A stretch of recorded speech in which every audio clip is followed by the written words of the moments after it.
Hello everyone, Professor Kurzlook here. In a previous video, I discussed the geopolitical crisis unfolding around the Strait of Hormuz. Iran's declaration that the strait is now closed and its warning that ships attempting to navigate the waterway could be attacked represents a major escalation in an already volatile region. So, those events, but events like that do not stay confined to international politics, international relations, or particular areas of the world. They often spill directly into domestic political debates. So, in the United States, one of the clearest ways this is going to happen and that the discussion will be about is through gasoline prices. When disruptions occur in global oil markets, Americans tend to experience the consequences almost immediately at the gas pump. So, unlike many economic indicators, such as GDP growth or unemployment rates, gasoline prices are highly visible. People see them posted on large signs at gas stations every day. They drive past the gas station and they see the fluctuations in gas prices. This is a price that impacts and affects Americans in a way that a 3% increase in the GDP or a zero point 0.4 decrease in unemployment rate might not impact their lives and aren't as visible. So, because of that visibility, energy prices often become politically powerful symbols of economic conditions. And as we look ahead at the 2026 electoral elections, these midterm elections, the trajectory of gas prices could become a significant factor in domestic political competition. It could be something that we see talked about on the campaign trail and candidates talk about as Americans feel pain if gas prices increase and then remain increased. So, political scientists often describe this dynamic through the concept of retrospective economic voting. So, if you've taken me for electoral politics courses, you've heard of this concept before, this idea of retrospective voting. This theory suggests that voters evaluate the performance of the government based on economic outcomes. If economic conditions appear strong, incumbents are rewarded. If economic conditions appear weak, incumbents are penalized. And something like gas prices, because they're so visible, they play a unique role in this process. When gas prices rise sharply, they create a constant reminder of economic pressure. Higher fuel costs increase commuting expenses for households. They rise transportation costs that you see when you go to the grocery store. So these transportation costs rise for businesses, and so that cost gets passed on to the customer. You pay more when you go to the store. And these all contribute to inflation across the economy. So gas prices play this role in elections that may be greater economic indicators, even if they're still positive. A positive stock market, a high stock market, but gas prices and these daily indicators that Americans have to spend money on really play a role in electoral politics. But from the perspective of many voters, they might not see that, hey, the stock market's at 50,000 or 48, but they do see that, hey, it's $40 now to fill up my truck, or $45 to fill up my SUV. They feel that. And when that happens, voters often look to the government currently in power for explanations, or for someone to blame and to punish electorally. So historically, this pattern has appeared repeatedly in American politics. If we're looking at the past, during the oil shocks of the 1970s, rising energy prices contributed to widespread economic frustration and declining confidence in political leadership.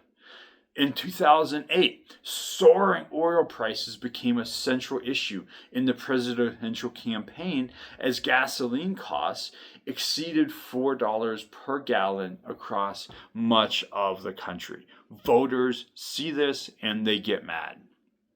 More recently, spikes in gasoline prices have repeatedly shaped political messaging in congressional and presidential elections. So political campaigns understand that fuel costs are emotionally and economically salient to everyday voters.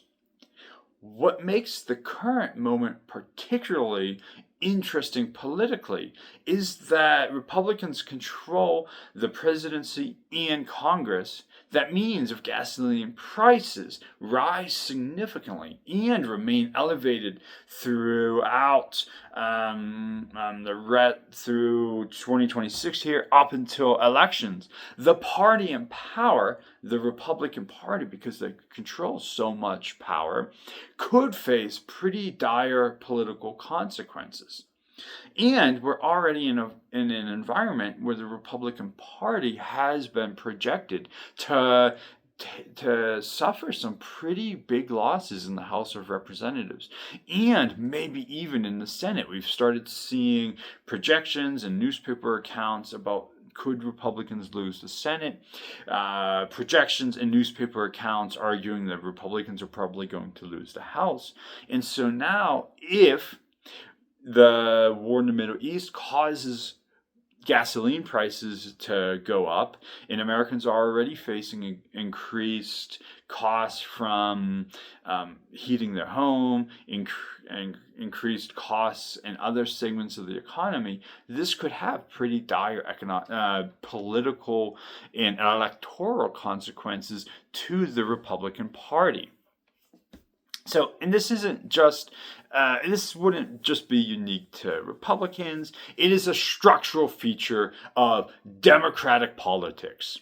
In the United States, we know the party controlling the White House typically faces electoral pressure in midterm elections. Historically, the president's party often loses congressional seats during midterms. So there is a lot of institutional power pushing the Democrats to do well in the midterm elections. And this could be just another variable that helps push Democrats to even larger victories in the midterms. So when economic conditions are perceived as deteriorating, especially when there's high inflation. We've heard for years about the importance of inflation to average voters. Or if energy prices continue to rise, which we already know they are, and there's a lot of concern by voters about that, the electoral penalty can become pretty significant. So if oil disruptions linked to the Strait of Hormuz persist, and this isn't just a temporary issue, that could push, the closure could push global oil prices even higher. And if those higher prices translate into sustained increases in U.S. gasoline costs, energy policy could become a pretty major issue in the 2026 campaign. So opposition Democrats, we can imagine that some of opposition Democrats in some of their campaigning and some of their political messaging are going to start to talk about this and hit on this. If we see in the US oil prices go up, the cost of filling your gas tank goes up, we'll start to see this reality play out electorally. We'll start to see attack ads. We'll start to see it talked on Capitol Hill. We'll see campaign advertisements could begin to highlight rising prices at the pump as a symbol of broader economic strain. So in political science, this process is often referred to as blame attribution. Competing political actors attempt to shape how voters interpret economic events and who they believe is responsible for those events. So we'll start to see this in campaigns, in discussions, on the campaign trail. So even when economic shocks originate abroad, such as geopolitical conflicts, which we are experiencing right now, or even simply disruptions in shipping lanes, voters frequently associate those outcomes with the government currently in power. So this creates a structural political risk for incumbents. One that if you turn on the news, if you're watching like the BBC or Al Jazeera or France 24, they're starting to talk about how the closure of the straits and the war more broadly is impacting oil markets and global economic markets. And in the US, this is a big issue. Most Americans rely heavily on automobiles for commuting and for daily life. That means fuel prices affect nearly every household. And again, even if you don't drive and you go to the store, those products had to get there somehow. And so as oil prices increase, that creates inflationary pressure on everything at the grocery store. So when these prices rise, the impact is widely felt across regions and widely felt across income groups. The political salience of gasoline prices therefore extends beyond energy policy itself. It becomes a broader symbol of economic well-being and plays a role for elections. So if the Strait of Hormuz crisis stabilizes quickly, the political impact may be limited. Energy markets could adjust and prices could return to previous levels relatively quickly. But if these disruptions persist, if shipping through the strait remains constrained, if insurance costs remain elevated, or if military tensions continue to escalate, the global oil market could remain under pressure. That scenario would certainly increase the likelihood that gasoline prices become a sustained political issue inside the United States. And if that occurs, it could shape the narratives surrounding the 2026 elections. So something that we, over the next several days, should keep an eye on. And more broadly, we should think about how foreign policy decisions and actions that are taken thousands of miles away do have an impact on domestic politics, do have an impact on electoral politics, and we will see this play out with the US-Iran war and with the 2026 election cycle that we are living through now. Okay, thank you.